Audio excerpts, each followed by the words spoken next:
नमस्कार। आकाशवाणी जयपुर अजमेर से प्रस्तुत हैं प्रादेशिक समाचार।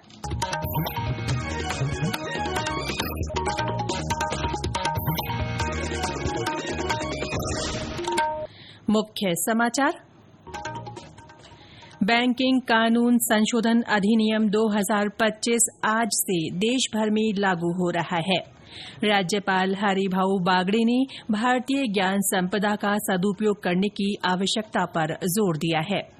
विश्व स्तनपान सप्ताह आज से शुरू। स्तनपान को बढ़ावा देने के लिए प्रदेश भर में विभिन्न जागरूकता गतिविधियां होंगी। और भारी बरसात से प्रभावित क्षेत्रों में राहत और बचाव कार्य जारी। शेखावाटी क्षेत्र और बीकानेर संभाग में आज कहीं कहीं मध्यम से भारी बरसात की संभावना।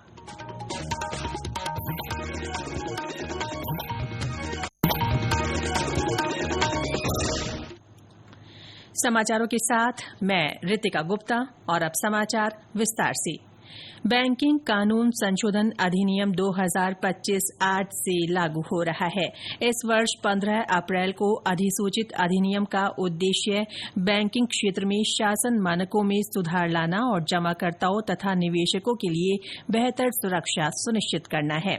इसके अलावा पर्याप्त ब्याज की सीमा को 5 लाख रुपए से बढ़ाकर 2 करोड़ रुपए करना है। ये 1968 से अपरिवर्तित रही सीमा को संशोधित करेगा। इस अधिनियम के जरिए सहकारी बैंकों में निदेशक के कार्यकाल को 8 वर्ष से बढ़ाकर 10 वर्ष कर दिया गया है। प्रधानमंत्री नरेंद्र मोदी कल वाराणसी से प्रधानमंत्री किसान सम्मान निधि योजना की 20वीं किस्त जारी करेंगे। इसके तहत 9 करोड़ 70 लाख से ज्यादा किसानों को 20,500 करोड़ रुपए से अधिक राशि बैंक खातों में सीधे हस्तांतरित की जाएगी। इस दौरान श्री मोदी लगभग 2,200 करोड़ रुपए लागत की कई विकास परियोजनाओं का शिलान्यास और उद्घाटन भी करेंगे। राज्यपाल हरिभाऊ बागड़े ने कहा है कि भारतीय ज्ञान संपदा समृद्ध और विपुल है। सभी को इस संपदा का सदुपयोग करने की जरूरत है। श्री बागड़े कल उदयपुर में मोहनलाल सुखाड़िया स्मृति व्याख्यान को संबोधित कर रहे थे। मोहनलाल सुखाड़िया विश्वविद्यालय में आयोजित समारोह में उन्होंने कहा कि दुनिया के सभी विषयों का लिखित प्रमाण भारतीय ग्रंथों में उपलब्ध है। राज्यपाल ने शिक्षा जगत से जुड़े लोगों और विद्यार्थियों को अपनी क्षमता बढ़ाने पर जोर दिया। इससे पहले श्री बागड़े ने विश्वविद्यालय परिसर में नवनिर्मित महाराणा कुंभा कला भवन का लोकार्पण किया। राज्यपाल शिल्पग्राम भी गए, जहां उन्होंने लोक कलाकारों की प्रस्तुतियां देखी। अजमेर रेल मंडल के स्टेशनों पर आज से स्वच्छता पखवाड़ा मनाया जाएगा। 15 अगस्त तक चलने वाले इस पखवाड़े के तहत प्लेटफॉर्म्स और स्टेशन की साफ सफाई की जाएगी। हमारी संवाददाता ने बताया कि स्वतंत्रता दिवस समारोह को और बेहतर तरीके से मनाने तथा स्वच्छता के महत्व को उजागर करने के लिए ये अभियान चलाया जा रहा है। इस दौरान रेलवे पटरियों के आसपास से कचरा भी उठाया जाएगा। अभियान में स्टेशन, डिपो, शेडों, रेलवे कॉलोनियों में स्वच्छता शपथ, प्रभात फेरी, रेलवे सांस्कृतिक टीमों द्वारा नुक्कड़ नाटक, संयुक्त श्रमदान सहित विभिन्न गतिविधियां आयोजित कर आमजन को स्वच्छता के प्रति जागरूक और सचेत किया जाएगा। मंडल प्रबंधक राजू भूतड़ा द्वारा अभियान के तहत होने वाली विभिन्न गतिविधियों के सफल आयोजन के लिए सभी अधिकारी गणों को आवश्यक दिशा निर्देश दिए गए हैं। नीलिमा दादीज, आकाशवाणी समाचार, अजमेर। रामदेवरा मेले में जाने वाले श्रद्धालुओं की सुविधा के लिए आज से मेला स्पेशल ट्रेन चलाई जा रही है।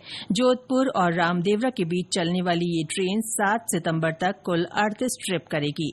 ये रेलगाड़ी रोजाना जोधपुर से सुबह 4 बजे रवाना होकर सुबह 7:45 बजे रामदेवरा पहुंचेगी। वापसी में ये ट्रेन रामदेवरा से सुबह 8:25 पर रवाना होकर दोपहर 12 बजे जोधपुर पहुंचेगी। वहीं दिल्ली और जैसलमेर के बीच चलने वाली रुणिचा एक्सप्रेस आज से 27 अगस्त तक वाया जयपुर चलाई जाएगी। फुलेरा रिंगस रेवाड़ी रेलखंड के बीच डबल ट्रैक के निर्माण कार्य की वजह से ये फैसला लिया गया है। ये समाचार आकाशवाणी जयपुर अजमेर से प्रसारित किए जा रहे हैं। प्रादेशिक समाचार बुलेटिन आप हमारे x handle @AIRnews_Jaipur, YouTube channel Rajasthan AIR news और फेसबुक AIR न्यूज राजस्थान पर भी सुन सकते हैं। विश्व स्तनपान सप्ताह आज से शुरू हो रहा है। दुनिया भर में स्तनपान के प्रति जागरूकता बढ़ाने के लिए अगस्त के पहले सप्ताह को स्तनपान सप्ताह के रूप में मनाया जाता है। सप्ताह के तहत प्रदेश भर के चिकित्सा संस्थानों में स्तनपान को बढ़ावा देने के लिए जागरूकता गतिविधियां आयोजित की जाएंगी। हनुमानगढ़ के मुख्य चिकित्सा और स्वास्थ्य अधिकारी डॉ नवनीत शर्मा ने स्तनपान सप्ताह के बारे में जानकारी दी। अगस्त के प्रथम सप्ताह में 1 तारीख से लेकर 7 तारीख तक विश्व स्तनपान सप्ताह मनाया जाता है। उसमें शिशुओं के पोषण की, उनके स्वास्थ्य के लिए जागरूकता का अभियान चलाया जाता है। इस वर्ष की थीम हमारी है invest in breast feeding, invest in future. उसी के तहत हमारा पूरा स्वास्थ्य विभाग ब्रेस्ट फीडिंग वीक मनाते हुए जितनी जागरूकता हो सकती है उतनी जागरूकता करेंगे। टोंक जिले में बनास नदी पर बने ईसरदा बांध में पहली बार जल संग्रहण शुरू हो गया है। जल संसाधन मंत्री सुरेश सिंह रावत ने इस पर प्रसन्नता व्यक्त करते हुए इसे सरकार की बड़ी उपलब्धि बताया है। एक रिपोर्ट।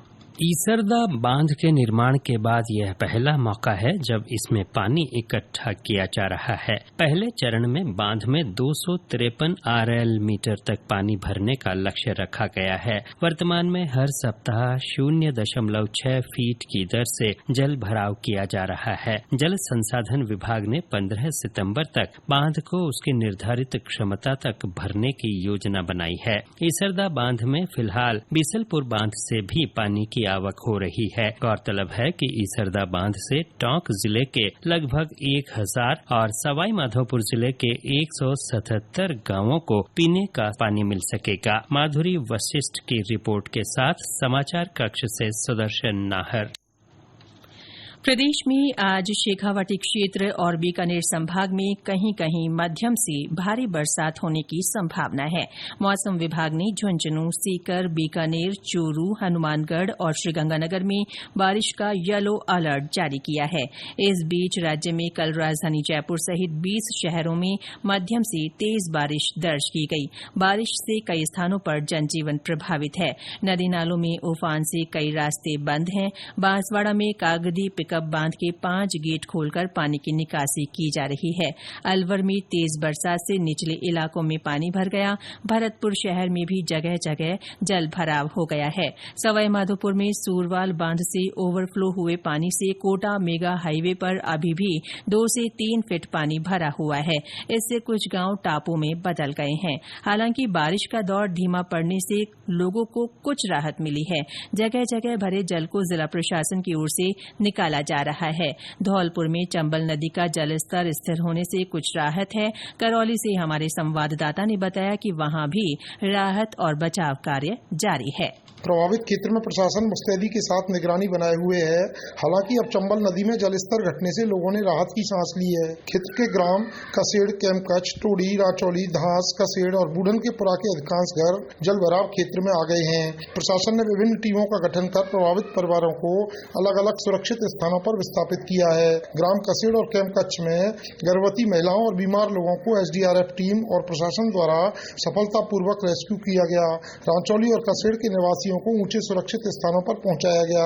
बचाव और राहत कार्यों के तहत ग्रामीण महिलाओं और बच्चों को अब तक 2700 फूड पैकेट और मेडिकल किट वितरित की गई। प्रशासन की तत्परता और जन सहयोग से राहत कार्य निरंतर जारी है। बांकीबिहारी शर्मा, आकाशवाणी समाचार, करौली। भारी बारिश की संभावना को देखते हुए विभिन्न जिलों में स्कूलों में आज का अवकाश घोषित किया गया है। कुछ जिलों में एहतियातन बच्चों की कल की भी छुट्टी रखी गई है। केंद्र सरकार के जीवन संजीवनी अभियान के तहत 15वां अंगदान दिवस 3 अगस्त को मनाया जाएगा। यह अभियान लोगों को अंगदान के महत्व के बारे में जागरूक करने के लिए चलाया जा रहा है। जागरूकता गतिविधियों के माध्यम से लोगों को अंगदान के प्रति प्रेरित भी किया जा रहा है। लोगों को अंगदान शपथ दिलाई जा रही है। और अंत में मुख्य समाचार एक बार फिर। बैंकिंग कानून संशोधन अधिनियम 2025 आज से देश भर में लागू हो रहा है। राज्यपाल हरिभाऊ बागड़े ने भारतीय ज्ञान संपदा का सदुपयोग करने की आवश्यकता पर जोर दिया है। विश्व स्तनपान सप्ताह आज से शुरू। स्तनपान को बढ़ावा देने के लिए प्रदेश भर में विभिन्न जागरूकता गतिविधियां होंगी। और भारी बरसात से प्रभावित क्षेत्रों में राहत और बचाव कार्य जारी। शेखावाटी क्षेत्र और बीकानेर संभाग में आज कहीं कहीं मध्यम से भारी बरसात बरसात की संभावना।